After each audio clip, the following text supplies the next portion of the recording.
वर्तमान अंगनवाड़ी कर्मी मानक पई आसिला आउ एक बड़ खबर जहाँकि अंगनवाड़ी कर्मी माने जिलापाल ऑफिस घेराव करछंती। All Odisha Anganwadi ladies workers association तरफरु राज्यर संपादिका झुनुपमा सतपथी कलाहांडी जिला सभानेत्री संजीवनी पाढ़ी और संपादिका प्रेमलता सामंतराय नेतृत्व में कलाहांडी जिलार समस्त अंगनवाड़ी कर्मी और सहायिका माने 8 दफा दाबी नहीं एक जिलापाल कार्यालय घेराव करछंती।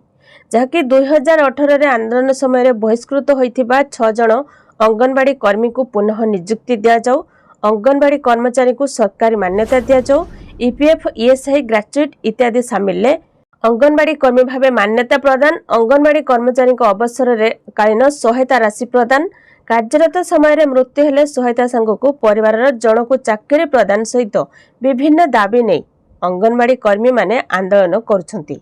जहाँकि अंगनवाड़ी कर्मचारी को प्री प्राइमरी शिक्षयित्री मान्यता दिया जाऊ, शेष में 50% अंगनवाड़ी कर्मी को एवं स्नातकोत्तर योग्यता थिबा अंगनवाड़ी कर्मचारी को सुपरभाइजर पदवी रे पदोन्नति दिया जाऊ भली विभिन्न समस्यार समाधान पाई मुख्यमंत्री और प्रधानमंत्री उद्देश्य रे जिलापाल माध्यम दाबी पत्र प्रदान करा जायथिला। अंगनवाड़ी कर्मचारी माने सरकार समस्त दायित्व चलाउछंती हेले सेमानकर समस्या गुड़िक प्रति सरकार गुरुत्व देउनाहांती। एई सबु को दृष्टि रखी पुणी थरे राजरास्ता रे गर्जन करछंती अंगनवाड़ी कर्मी।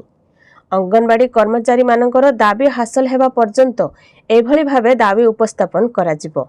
एही शोभा यात्रा रे जिल्लार प्राय समस्त अंगनवाड़ी कर्मचारी माने जोग देइथिबा देखा दैछि।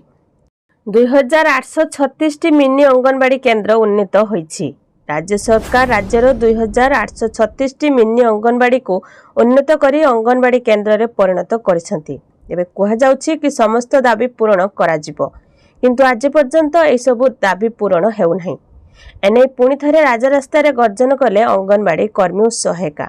तेबे देखा जाऊ अंगनवाड़ी कर्मी मानकर केबे दाबी पूरण हेउछि। वीडियो को लाइक करंतु, एमिति वीडियो देखिया पई चैनल को सब्सक्राइब करिकि रखिथांतु।